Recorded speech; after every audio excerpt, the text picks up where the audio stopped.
as most of you are familiar with the class, I'll just say a little bit about the start. We have a few words of welcome, and then we'll do the dedication of offerings and a little bit of chanting. The chanting is quite optional.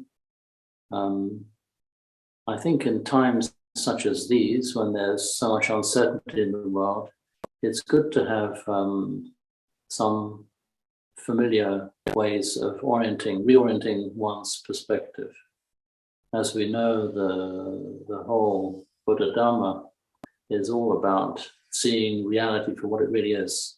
And unfortunately, the impact of current events is really quite striking. One really needs a very, very broad perspective, I think, to somehow manage the pain and suffering that we're witnessing and hearing about, and at the same time maintain a sense of equanimity. So challenging times, which act as a catalyst. We either get overwhelmed and depressed, or we find a perspective which allows us to take into account what's happening without getting overwhelmed by it.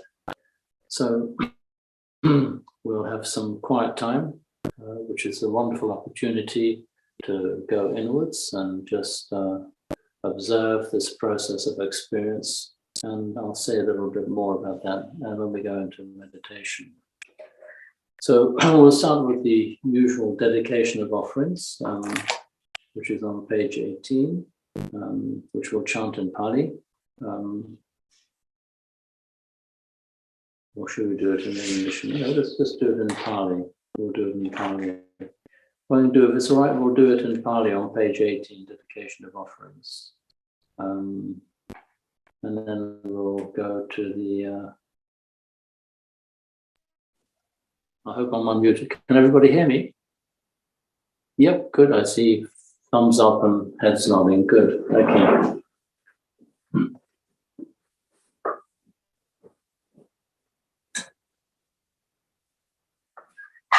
So, light a candle and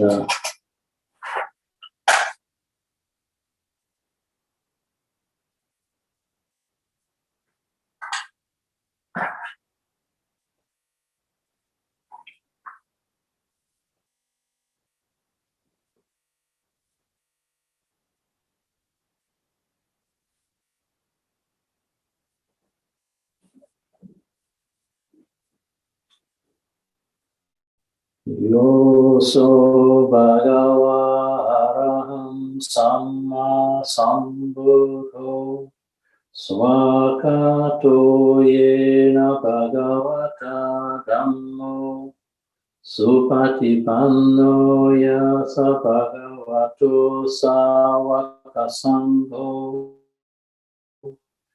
Tamayam Bhagavantam Sadamam Sasangham Imehi Sakare Hiyataruham Aropite Abhipujayama Saruno Bhante Bhagava Suchiraparini Bhutopi Pachima Janatanu Kampamanasa Ime Sakare Dugatapana Karabhute Patiganhatu Amhakandi Garatam Mitaya Sukhaya Araham Samma Sambuddho Bhagava Buddham Bhagavantam Abhivademi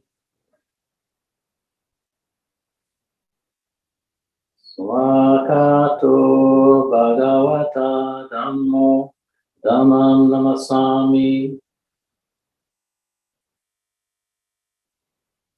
Supatipanno Bhagavato Sāvaka Sangho Sangham Namami.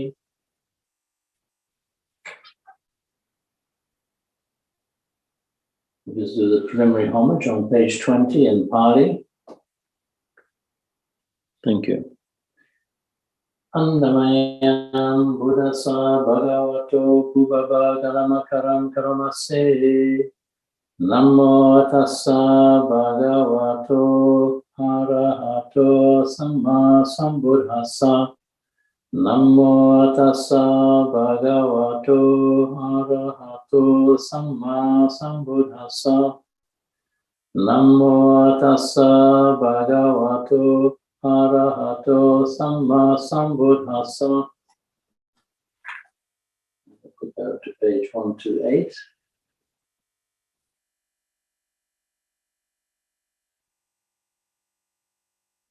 And we'll go to the third paragraph, Buddham Saranam Gacchami. And we'll chant that in English and in Pali and in English. Buddham Saranam Gacchami, Dhammam Saranam Gacchami, Sangham Saranam Gacchami. To the Buddha I go for refuge. To the Dhamma I go for refuge. To the Sangha I go for refuge. Dutiyampi Buddham Saranam Gacchami. Dutiyampi Dhammam Saranam Gacchami. Dutiyampi Sangham Saranam Gacchami. For the second time to the Buddha I go for refuge. For the second time to the Dhamma I go for refuge. For the second time to the Sangha I go for refuge. Tatiyampi Buddham Saranam Gacchami. Tatiyampi Dhammam Saranam Gacchami. Tatiyampi Sangham Saranam Gacchami. For the third time to the Buddha I go for refuge.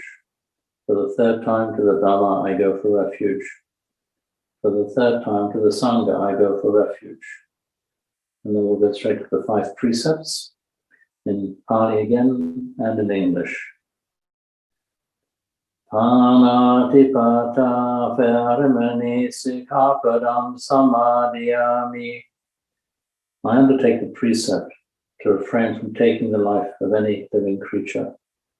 Adinadana Veramani Sikhapadam Samadhiyami.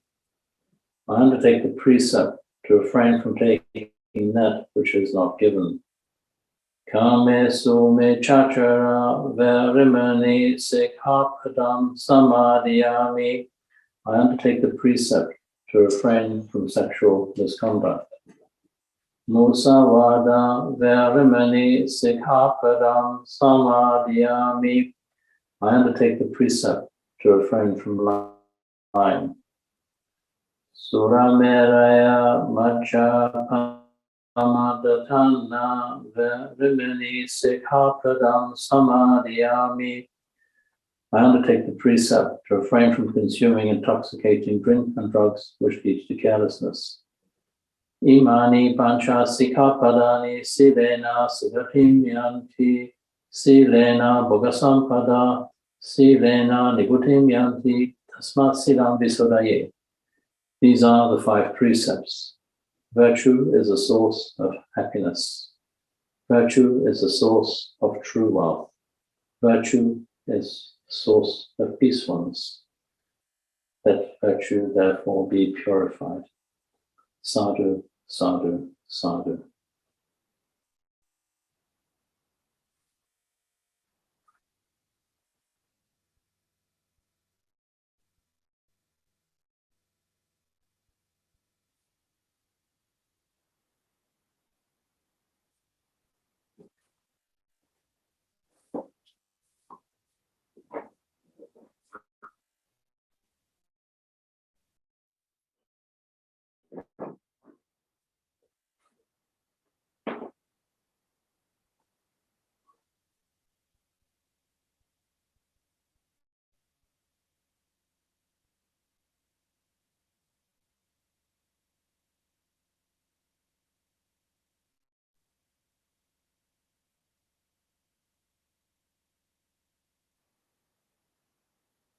Having this simple ritual can be a wonderful resource.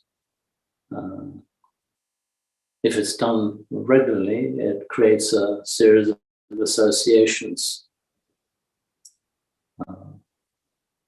One of the primary ones, of course, being the fact that we will be meditating for half an hour or 40 minutes. It's also a way which with practice actually allows us to calm down and center. When we're living in an environment which is unsettled, and in some ways threatening even in many cases, this agitates the mind, agitates the heart, and what we really want is to actually have a counterbalance, a counterpoint to all the agitation that the world is experiencing and that we might be experiencing additionally in our personal lives. So to have a practice that is associated with peace, with clarity, with calmness, becomes a really invaluable resource, better than diazepam and other forms of chemical mood regulation. We can actually, through regular practice, develop our own internal chemical factory, which keeps us calm and keeps us centered and grounded. But it does take some investment in time and regularity of practice, which is why it's always good to start the class with the dedication of offerings, taking the 3 refuges and the 5 precepts, and chanting them in a language which, not quite timeless, but certainly a very, very old one, going back a few thousand years, which really gives it sort of a different dimension. It's so in some ways removed and remote from our everyday lives, yet at the same time we develop a connection with it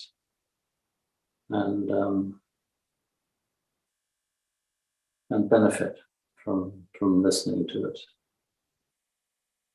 I remember many years ago being invited to a hospital by someone who called me up out of the blue and said that his brother was dying and he wanted a Buddhist chant, and explained to me that his brother had lived in the Far East, in Thailand actually, and had actually ordained for a short period of time.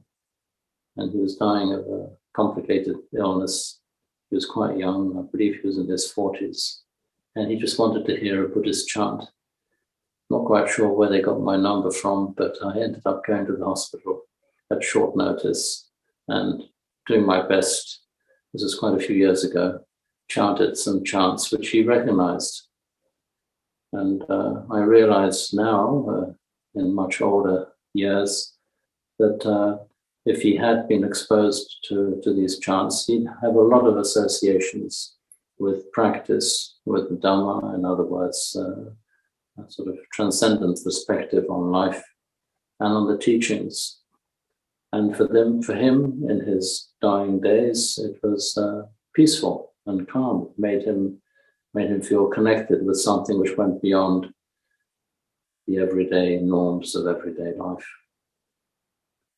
So we can cultivate that same association with these chants, which is why it's nice to be in a tradition where these things are repeated quite frequently. Much nicer to die to a chant referring to the Buddha, enlightenment, the Dhamma, the way things are, and the Sangha, those virtues, upright, compassionate individuals who are exemplars to us, rather than dying or going to sleep, listening to some advertisements for some materialistic products which don't really give much happiness in the long run. So to be able to connect with something as profound as the way things are, and the peace that we can find in coming to terms with the way things are, is a good thing to be able to do. So we'll just sit quietly. The deepest type of meditation is just being still, witnessing, observing our experiences in the moment. So we can switch off and just observe the thoughts and feelings that come up, the after effects of perhaps a busy day, preoccupation with the news, with worry and anxiety, and just know that right now, wherever we are, it's here and now. Hopefully nothing dangerous is happening where you are in the immediate present moment. So the body can relax, the mind can relax. We can just breathe in and breathe out. And we can do that to a count of 4 on the in-breath, and a count of 6 on the out-breath.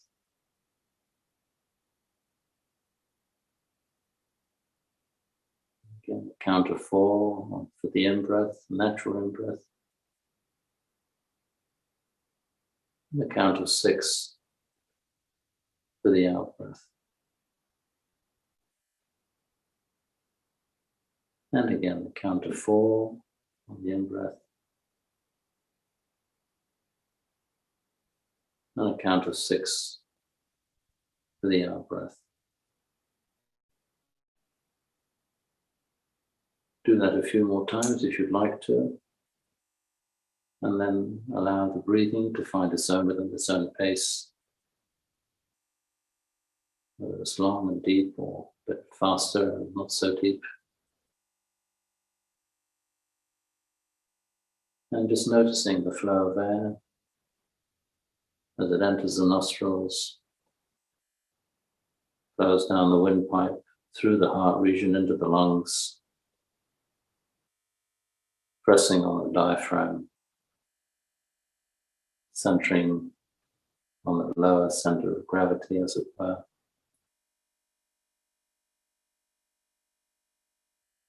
Just noticing the flow of air in on the in-breath and out on the out-breath. Very simple, very immediate.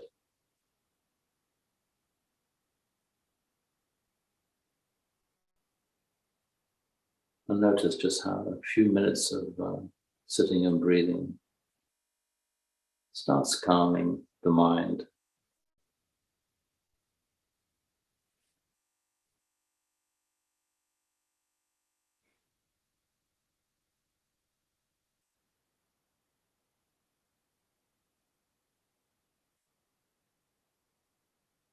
And the beautiful thing about this practice is that in a sense we don't have to do anything. The only thing we have to do, if there's any doing, is just witness, just observe. Whatever we're feeling in the body,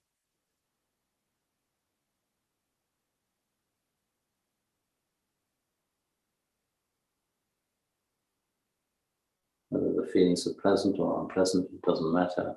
They are what they are. We just sit with them.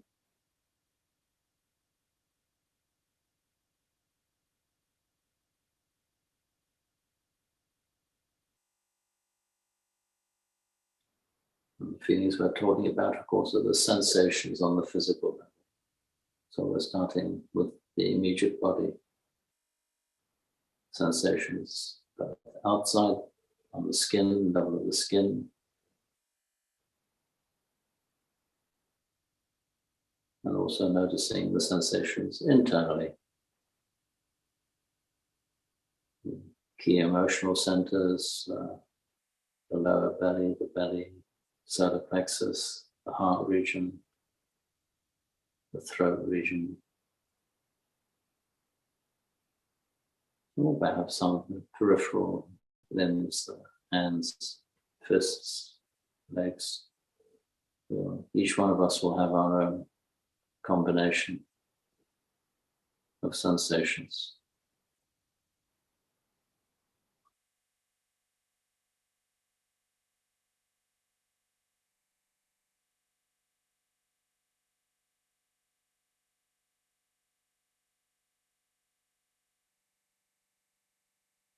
If we stick to the breath and allow the body just to breathe, breathing with the whole body in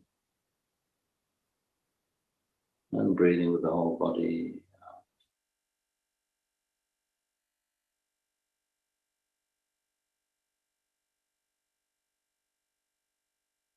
Keeping an upright posture with an open chest,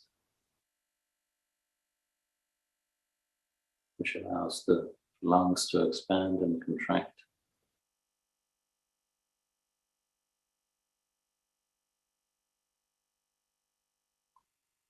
And not wearing anything tight around the waist, so that the waist can also expand with the in-breath, contract just slightly with the out.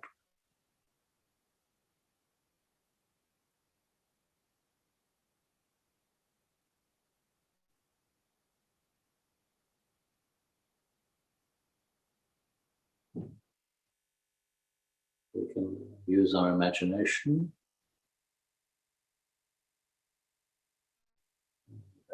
Just sense the energy around the crown of the head, around the head as a whole.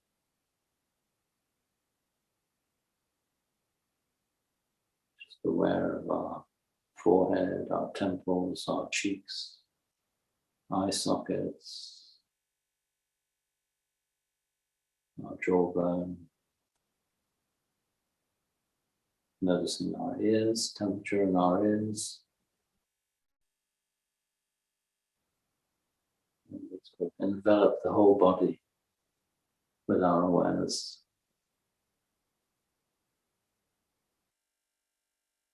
We sense the clothes that we're wearing, the limbs.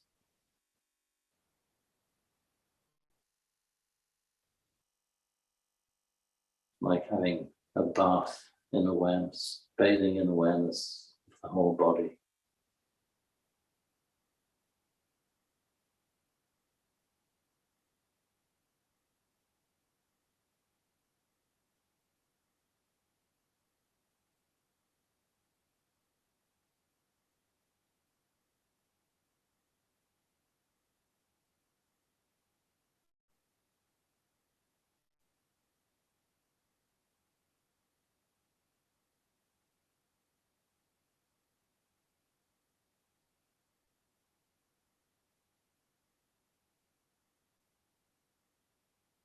Settling deeper into the silence of sitting.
Noticing the difference between those moments when we are aware that we're sitting and breathing,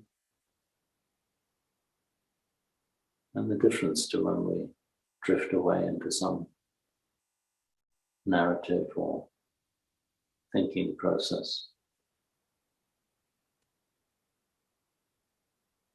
So we connect with that moment of return, that moment of coming back into the present. Breathe in and relax into it as we breathe out.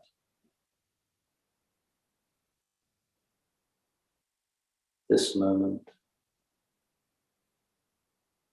only the moment. Life as it is right now.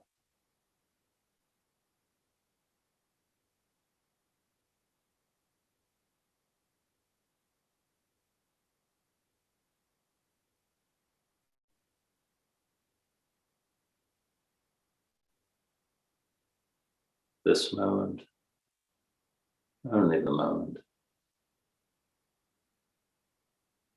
Life as it is right now.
Breathing in, breathing out.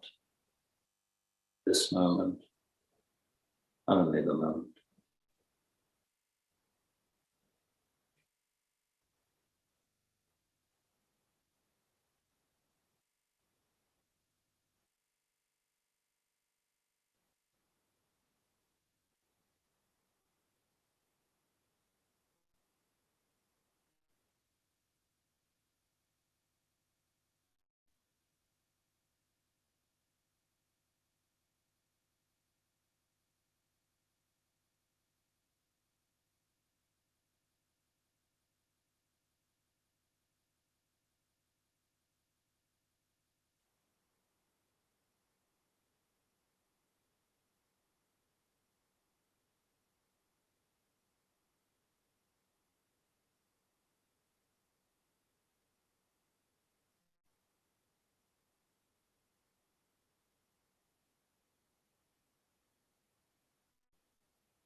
Breathing in, breathing out.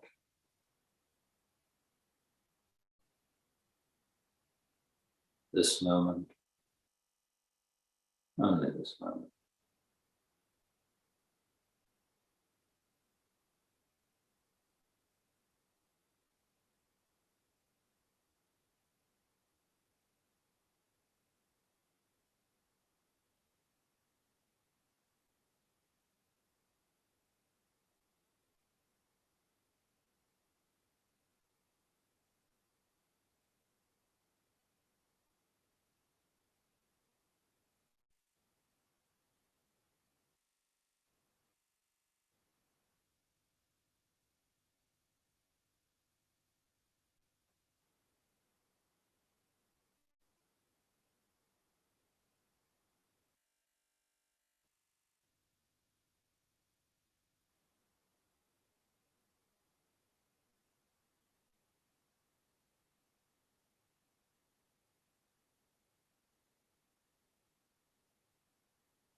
Breathing in, breathing out.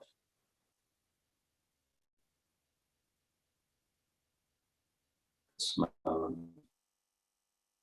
just as it is right now.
Coming back to the breathing. Breathing in, breathing out.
Breathing in, breathing out. Just observing the flow of air as it flows through nostrils, the windpipe, through the heart region into the lungs, pressing on the belly and out.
Coming back to the present moment,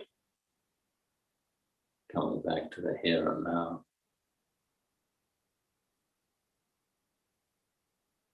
Noticing the sensations of the body.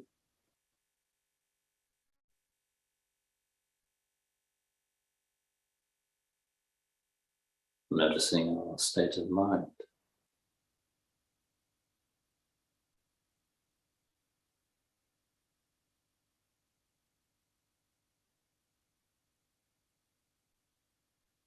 Very comfortable, peaceful, quiet.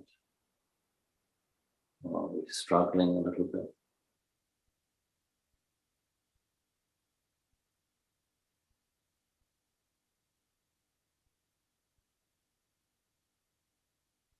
Whatever's happening, we just notice the in-breath and the out-breath.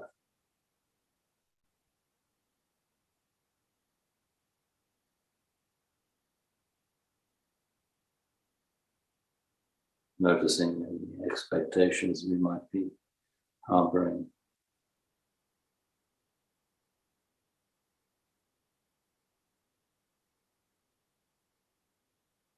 Noticing frustrations we might be having with ourselves, that we're not meditating better, or simply just enjoying sitting, being, breathing.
And slowly, in our own time, allowing our eyes to open slowly, gently, taking in the colors, the space, noticing that transition from awareness guided inwards to awareness taking in the outside world, our immediate environment.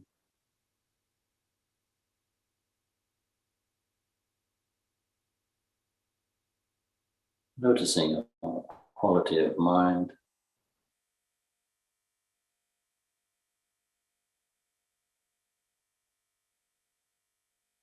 adjusting our posture perhaps if we've been sitting very quietly and still in one place without moving, but only if necessary.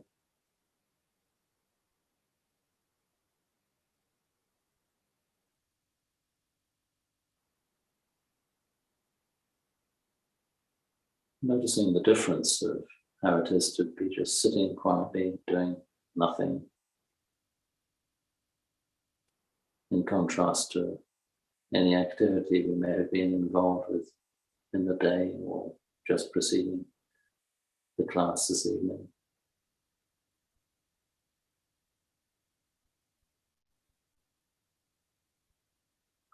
Notice how our minds are always looking for some form of stimulation. But after the initial bit of silence and sitting quietly, which might be very welcome to start off with, the mind starts looking for something to hold on to, looking something to think about.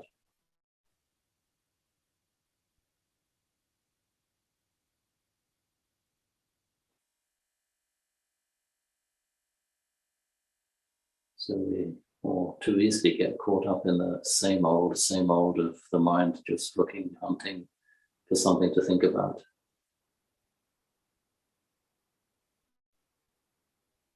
And we just observe that process. But even as we observe it, we just connect with present moment awareness, realizing that this whole experience is literally arising in a timeless moment. We give it a sense of time. It is just an experience which the mind makes something of it.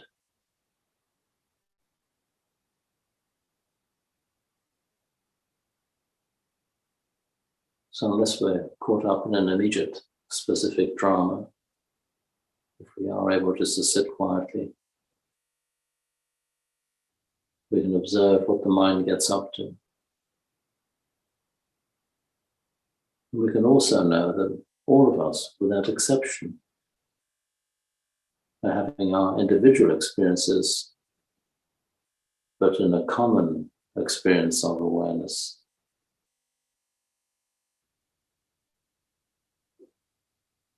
So that's something worth reflecting on. What links us with everybody, with other people, whether they're friends or enemies, whether we like them or don't like them? There's one common denominator, which is our awareness. We call it our awareness. It doesn't belong to us. We arise in this awareness. This awareness is always present. But we get so caught up in all the phenomena that arises in our awareness that we lose sight of the fact that we are just simply awareness.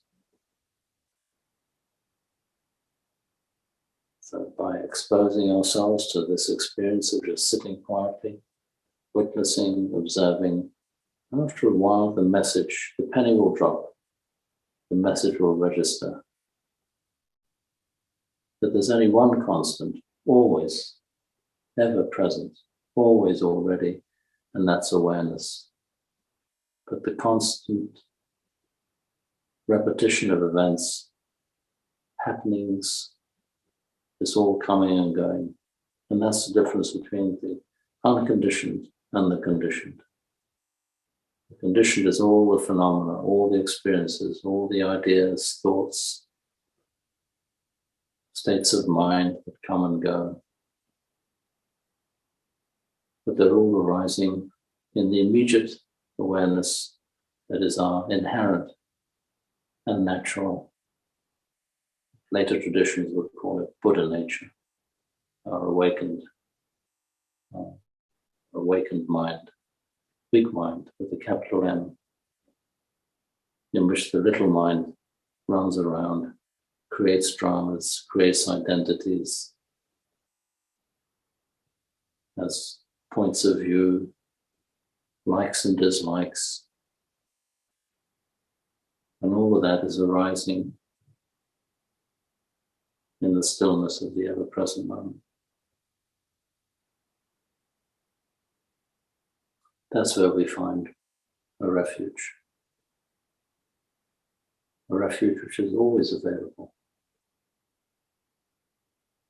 The challenge we're seeing, of course, for people who are suffering immediate attack and threat to their lives is a natural response to phenomena, by phenomena. We can't criticize or really comment on it because most of us are not under that sort of threat at the moment. But the whole practice that we engage in on the path to awakening is to develop the capacity to manage the waves of our treasures fortune, whatever they may be in our lives, personal issues, dramas, disappointments, as well as the pleasures of friendship, of good times together. It's a sort of theatre of life. We can have a perspective which allows us all to happen on a stage, so we can see all the characters of our personality manifesting in different forms and shapes with different opinions, perspectives, what we're looking for and able to find with time, with investigating, curious mind. Is that timeless dimension which we emerge from and eventually return to.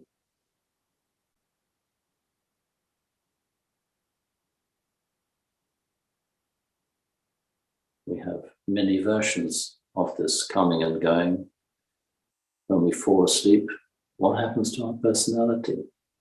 What happens to our likes and dislikes, our opinions? It all just evaporates. Sometimes perhaps re-emerging in the form of dreams. But there are moments when we go into a deep sleep, when there is no personality. There's just stillness. And we all need some of that, so that we can recharge and regenerate for the next day's activities.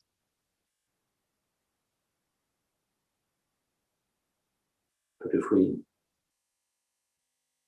practice what we're doing, which is just noticing, paying attention, we actually see that our whole life is made up of little beginnings, happenings, and then ends.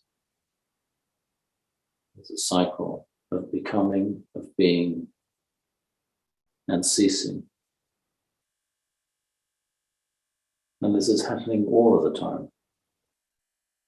It's just we get so caught up in objectives, in our likes and dislikes, that we often just miss this pattern of becoming, being, and ceasing. That's the nature of phenomena. We can observe this flow, this pattern of becoming, being, and ceasing. And just observing that, witnessing that process, after a while, we can register that our awareness is always present. We just get flooded with the specifics of a situation, identify with it in terms of a personality with likes and dislikes, opinions and views. And momentarily, in that moment, we lose the plot. The Dhamma plot gets lost. This doesn't mean that we're indifferent to life, that we're indifferent to suffering, or indifferent to the pain that we witness, or the happiness and joy that we're able to witness. We just simply know them for what they are, phenomena that comes and goes. A much deeper level of appreciation and well-being emerges. A well-being which is based on the timeless truth of the way things are. So whatever suffering we maybe go through, it will eventually come to an end, because everything comes to an end. Just as the ups of our life, all the happinesses, all the joys come to an end, so will our sadnesses come to an end. The sense of identity that we all invest in so much, this can feel quite frightening, quite unsettling, but actually it's deeply peaceful. We just have to trust that we can let go and just be present and know that our presence is true. That what arises in the presence is just transient phenomena.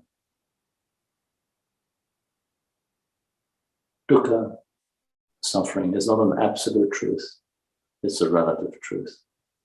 It's relative because it arises in relativity, with opinions, with likes and dislikes and preferences. But it's really quite a challenge to be open to the way things are.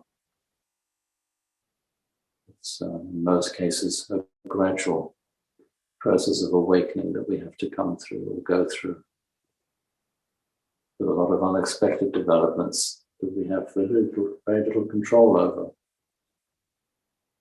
So developing a regular practice of just sitting, and most of all leading a virtuous life and being kind and generous, non-judgmental, whilst observing the judgments that we make, but just not believing them as absolutes. We can find well-being on many levels, on the physical level, on the emotional level, even on the intellectual level. If it's informed with insight and understanding, true acceptance of the way things are, then we find a source of ever-present well-being.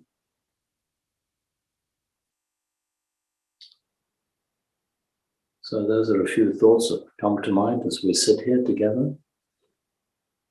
But I'd be very happy to hear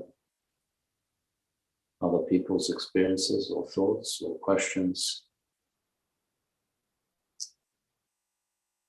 If you'd like to ask a question, do, hopefully with Wendy's approval, unmute yourself and ask the question directly. If you prefer to keep it anonymous, you can put it in the chat box and hopefully I'll find it on this little iPad of mine. Or you can raise that yellow hand and hopefully that'll flag you up as wanting to say something, add something to our evening.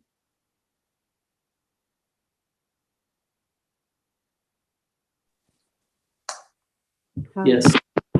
You mentioned about dukkha, and you said in the same sentence, this is what I think you said about dukkha, absolute truth between the relative truth.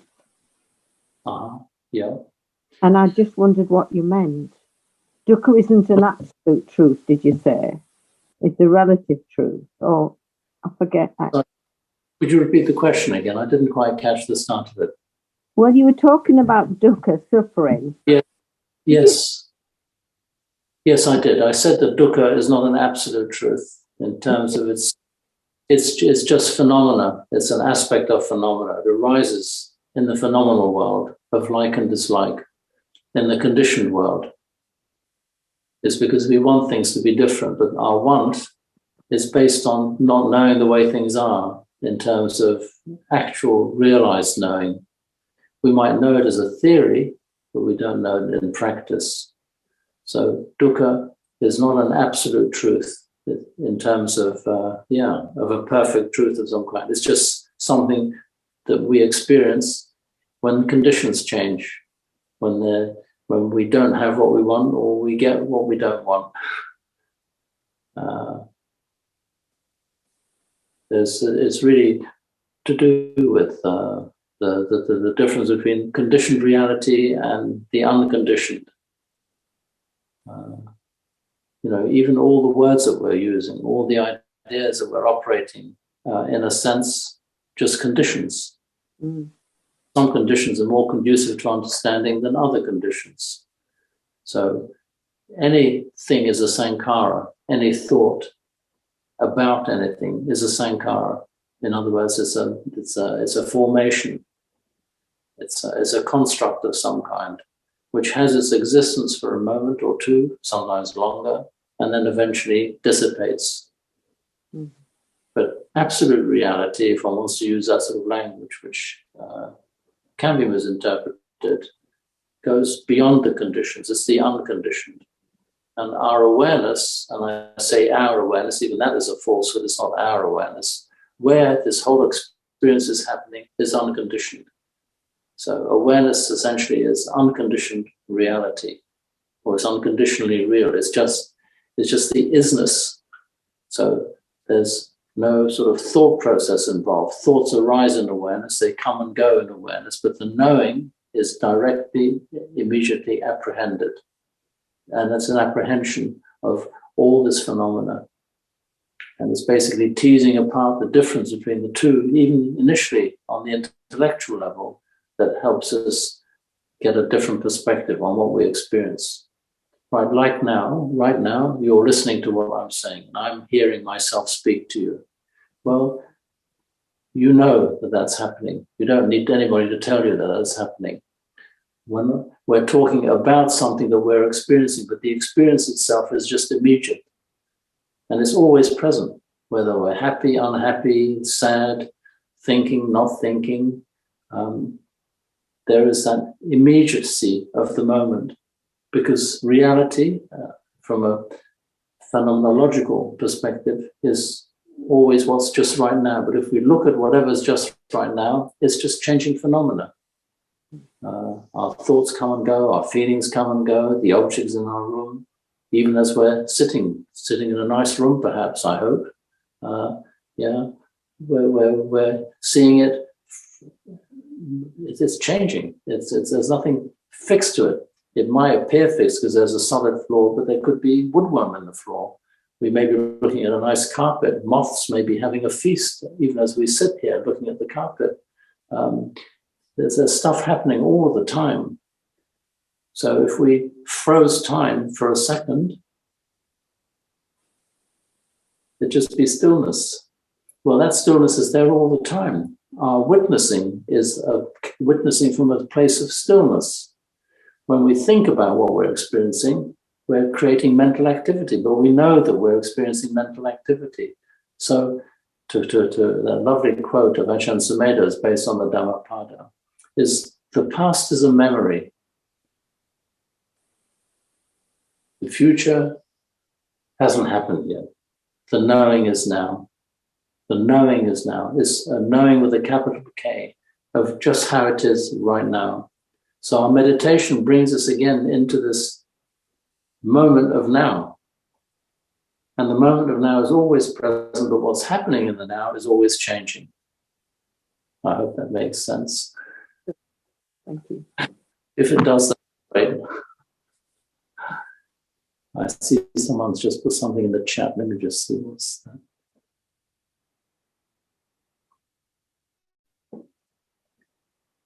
Hello, Nick. Recently, I've been thinking, when using the breath to meditate, that we actually have a finite number of breaths in life. What do you think about this? Does this seem like a depressed thought? No, it's a fact. We have a limited amount of heartbeats to beat. We have a limited amount of breaths to breathe. That's the nature of becoming. But eventually that becoming, even just as the breath comes and goes, so our life comes and goes. Is that depressed? Well, it depends on how we understand it, on what our emotional response to that fact is.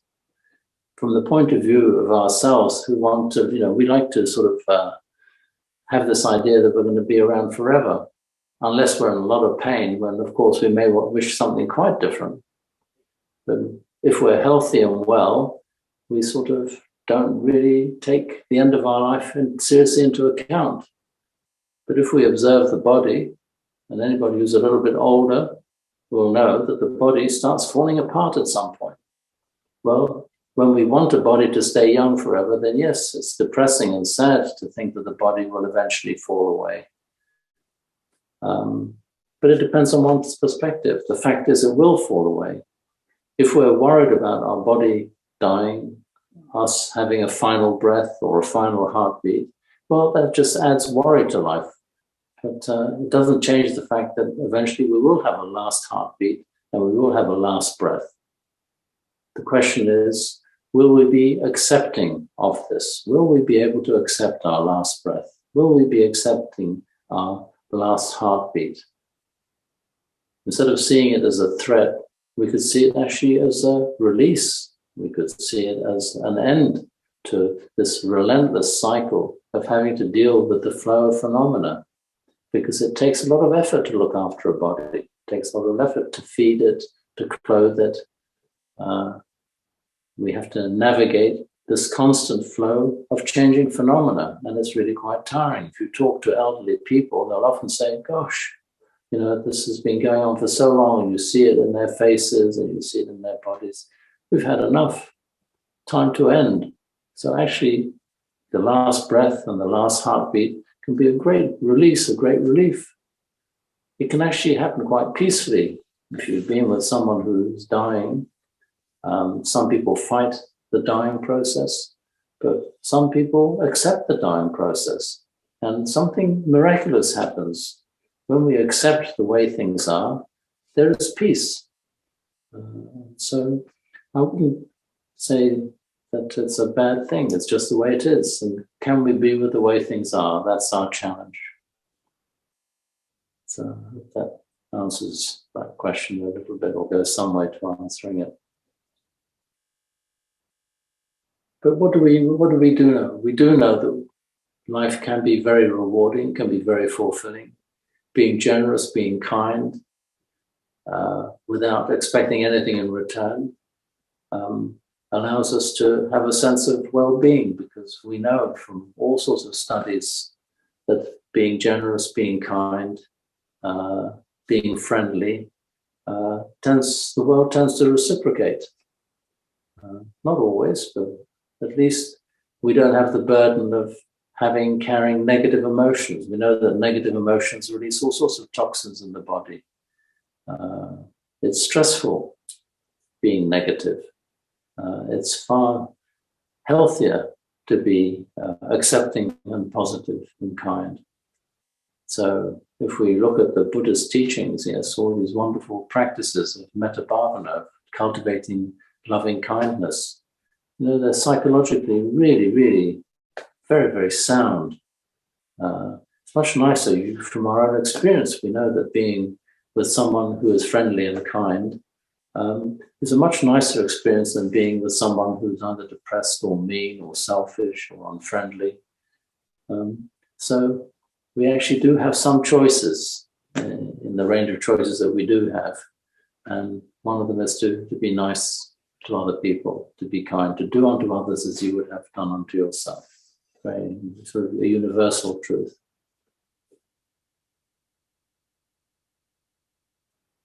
If we look at the chants that we sometimes chant at the end of this class, or in monasteries already, so many of them, apart from pointing to the way things are, to the Four Noble Truths, to the Three Refuges, actually are about loving kindness, about sharing of blessings, wishing other people well.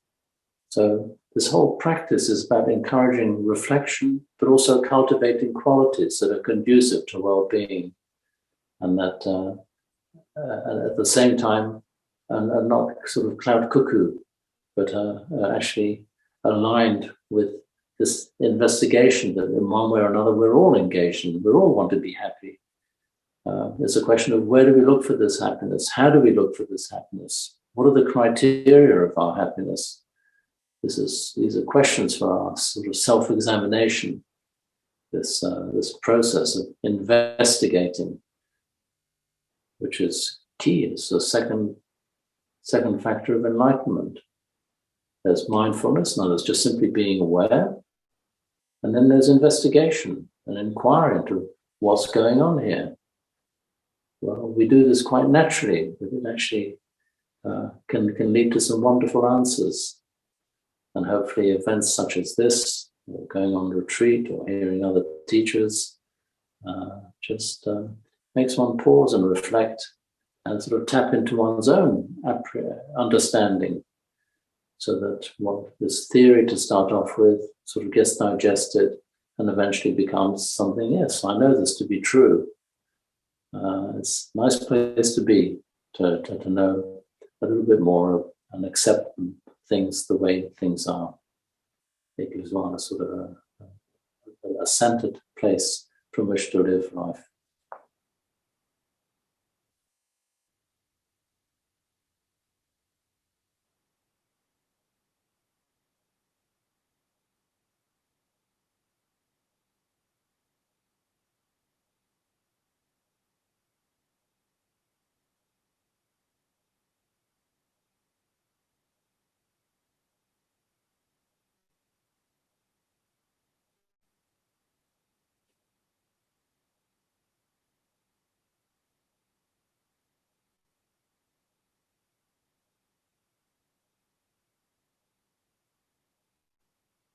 a lot of our time is sort of spent speculating and looking for complicated answers. But one thing I'm immensely grateful to, in terms of coming across the teachings of the Theravada tradition, and certainly Lungpo Sumedho and the Forest Sangha, is how it just comes down to the simplicity of experience.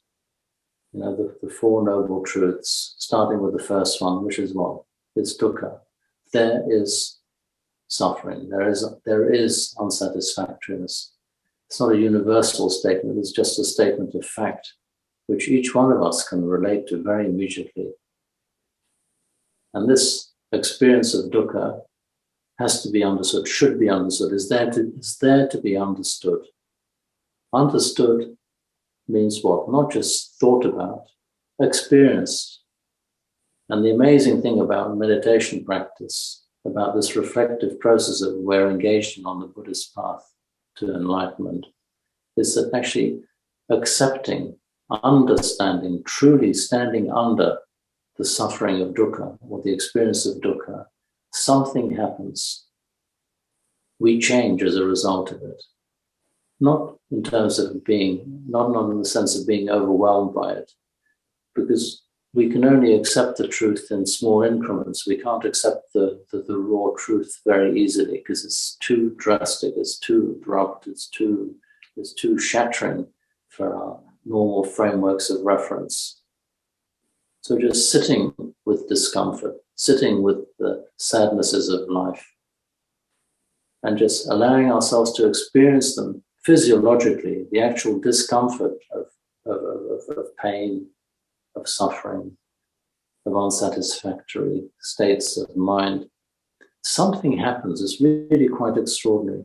We can only do it at our own pace. Nobody can force the pace. Or if we do it. It's dangerous to do it. No need to do it.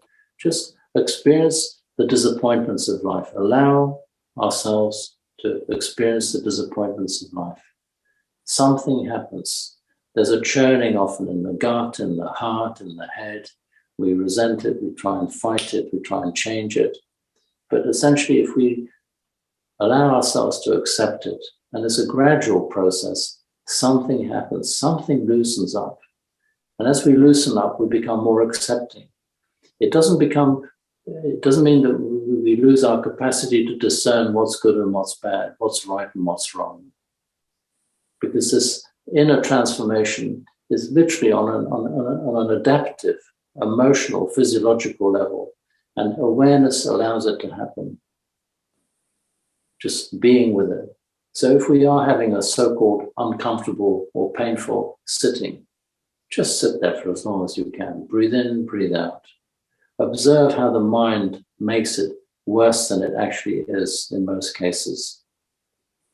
Breathe in, breathe out, and then when your sitting practice comes to an end, notice the relief and notice how the drama suddenly fades away and becomes less significant. We may come to this place quite often as we confront a habitual pattern or habitual reactive process. But it does get tempered with time, And we learn to live with it more skillfully. It doesn't mean that we lose our ability to discern or pass or make judgment. We just aren't controlled by the views that we have. When the views don't dictate anything to us, we can witness those as well. So, hope that's understandable. I'm just speaking from my own experience here. Yes, you have a question. Listening to you, thank you very much, Nick, for your teaching. And listening to you, I was reminded of the Ukraine and of the people who are suffering in a great, deep way. And looking at the people, I'm always full of admiration how they cope, how they actually have the strength and the will and the belief that they can actually survive.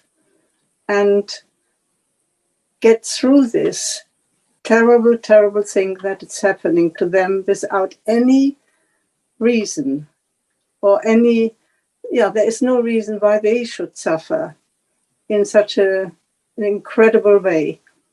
And I think they must all be Buddhists and have this wish and awareness in themselves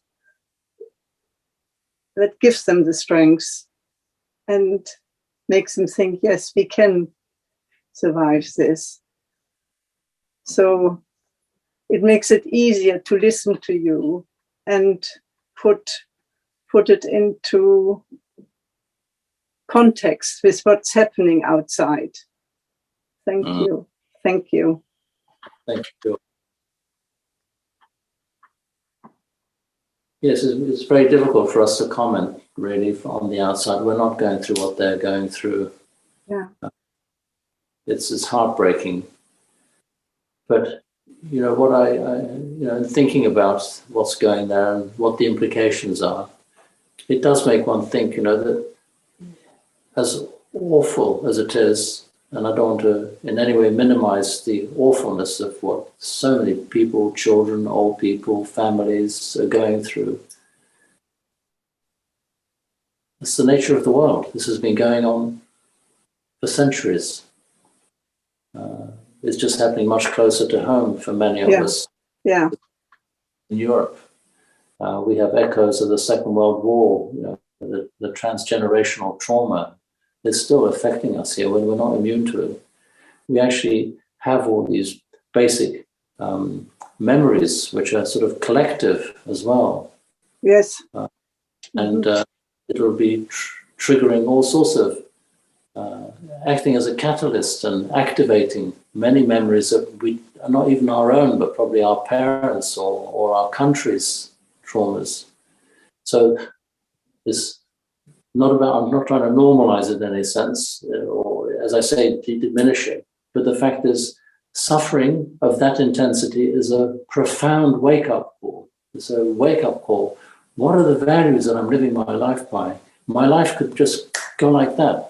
All it takes is a building to collapse or to be hit by a car or crossing the road, hit by a bus. There, in their case, it's just the unleashing of ill will, of hatred, indiscriminate bombing, where lives are just being flushed out and snuffed out. And it just makes us realize how precious the opportunities are that we have here, that we're not under that sort of bombardment. We may have a that we don't like, we may have all sorts of financial or emotional challenges to face, but in comparison with the life and death that's going on just a few 100 miles east from where we are, it's really an opportunity to think, my gosh, this could be happening to me. Yeah. And is a reflection which could either lead to a great state of depression or a sort of a sense of urgency that, how am I spending my time? How am I living my life? What are the values that I'm living my life by? Am I going to spend the rest of my life watching Netflix or Prime or whatever, or television? How am I using my time? This isn't to make us into sort of neurotic practitioners, but just a sort of an awareness, an appreciation that we can sit here without worrying about a rocket heading our way to blow us up. So it acts as a catalyst to fear, to anxiety for those people who've already been traumatized and are being re-traumatized, but it can also be a sort of a catalyst to change, a determination to really live one's life properly, because we never know when the bell will toll for us, when it'll be our time to come. So to live our life with a sense of meaning, purpose, and goodwill really is nothing more important than that, is to use the good time that we have and use it properly. Thank you.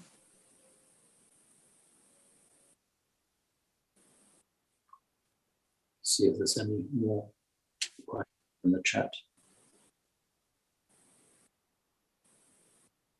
How do we become less judgmental? We start with ourselves, but the same issue keeps creeping up. Yeah, so how do we become less judgmental? Well, the moment we notice that we're judgmental, we're already on the path to sorting the problem out. Because the moment we are able to step out of ourselves, as it were, and say, oh, I'm being judgmental again, the question is, who's stepping apart? Who's stepping aside from the judgmental part? Yes. So that is a moment of, again, teasing apart our awareness of what we're experiencing and what we're experiencing. What will be, if we don't want to be judgmental, we'll also have an emotional feeling will come. Gosh, I'm judgmental. Oh, not again. There'll be a rejection of being judgmental. Well, that also can be known. So we have to be patient. So what can be very helpful is to have a dialogue with that judgmental part. This isn't actually strictly speaking Buddhist practice, but it certainly dovetails with it. So ask the judgmental part, why are you so judgmental? What's the problem? What's the issue here? You will be surprised if you really address that question to that judgmental part. It will say, well, because X, Y, Z. It'll give you a reason. Aha, right, okay, fine. Okay, I understand why you might be feeling that, but it's not a very nice feeling to have. You don't have to actually go down that judgmental path. But I understand. In other words, develop a healthy relationship. The judgmental part, in some way, is trying to tell you something. You don't have to agree with it, though. Don't try and push it away and pretend that I'm not judgmental. If you're judgmental, awareness will tell you, yes, I'm judgmental. But you don't have to act in a judgmental way. You don't have to condemn the person or whoever you're criticizing, even yourself, for being judgmental. You can know that you're judgmental and basically do the right thing. Observe, witness, but you don't have to act on it. So I hope that goes some way to answering your question.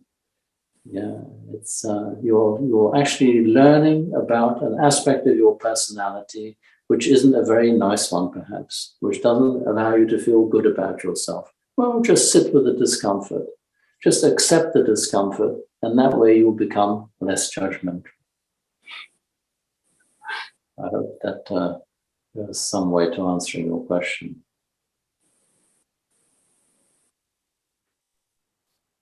Thank you very much for your teachings tonight, Nick. They go straight to the heart, and I'm very grateful. Thank you.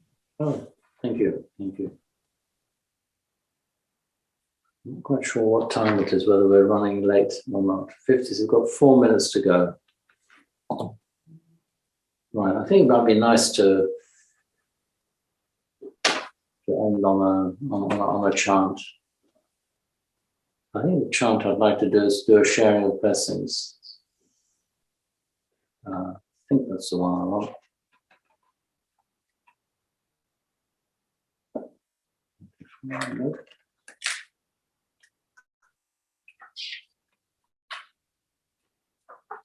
Or actually, what we'll do, why don't we do the Buddha's words on loving kindness? Yeah. Wendy, if we could go to page 37, and we'll chant the Buddha's words on loving kindness, because the world is sorely in need of it. We're all in need of it. And it's a wonderful text.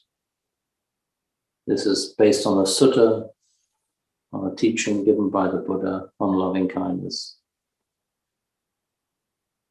Now let us chant the Buddha's words on loving kindness. This is what should be done by one who is skilled in goodness and who knows the path of peace. Let them be able and upright, straightforward and gentle in speech, humble and not conceited, contented and easily satisfied, unburdened with duties and frugal in their ways, peaceful and calm and wise and skillful, not proud and demanding in nature. Let them not do the slightest thing that the wise would later reprove, wishing in gladness and in safety, may all beings be at ease. whatever living beings there may be, whether they are weak or strong, omitting none, the great or the mighty, medium, short or small, the seen and the unseen, those living near and far away, those born and to be born, may all beings be at ease. Let none deceive another, or despise any being in any state. Let none through anger or ill will wish harm upon another. Even as a mother protects with her life her child, her only child, so with a boundless heart should one cherish all living beings, radiating kindness over the entire world, spreading upwards to the skies and downwards to the depths, outwards and unbounded, freed from hatred and ill will, whether standing or walking, seated or lying down, free from drowsiness. One should sustain this recollection. This is said to be the sublime abiding. By not holding to fixed views, the pure-hearted one, having clarity of vision, being freed from all sense desires, is not born again into this world.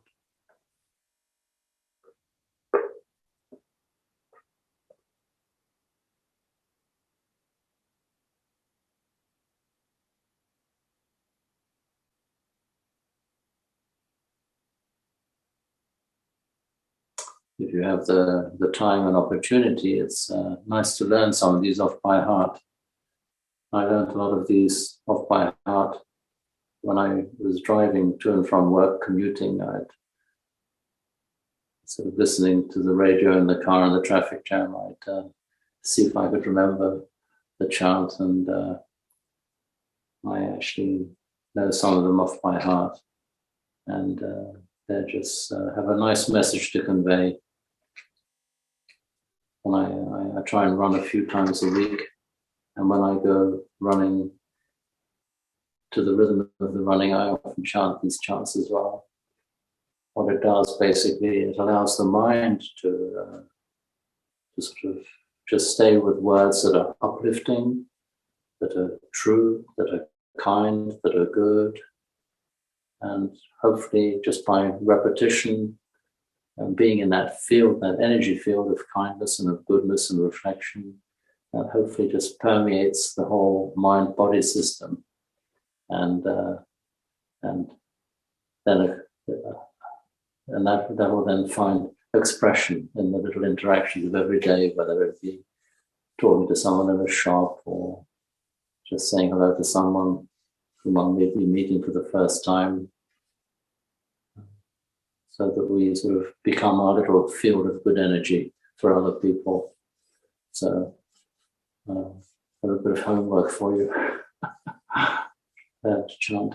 Okay, so we'll do the closing homage. I'll just say a few words which I need to tell you. The last class of the term is next week. Martin will be leading the class. And then because of all the bank holidays and everything, our next class will be a month later, actually, on the 25th of April. So there's going to be a 4-week break or so. So you can put that in your diaries. And no decision has been yet taken about doing a sort of hybrid class of both physically present in the Buddhist Society and actually doing it on Zoom at the same time. But I think we're trying to put something together that will work for those who join us from far away, and hopefully for those who are able to make it to the Buddhist Society.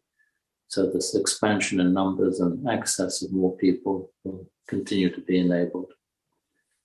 So I will just turn to page 16 in the closing homage and turn to my shrine.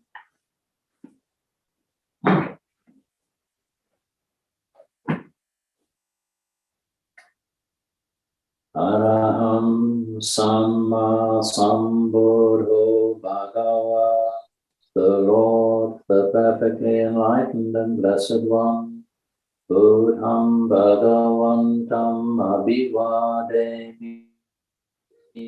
I render homage to the Buddha, the blessed one. Swatato Bhagavata Dhammo, the teaching so completely explained by him.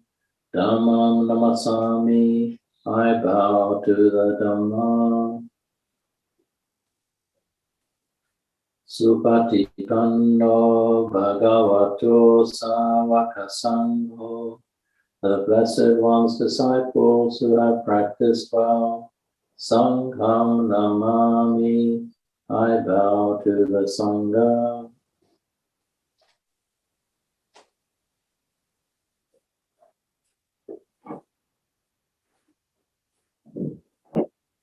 So that ends our class for today. Nice seeing you all, and I wish you all well, and look forward to seeing you next month, unless I'm able to join you next week to hear Martin's teaching. So wish you all well. Take care and be well.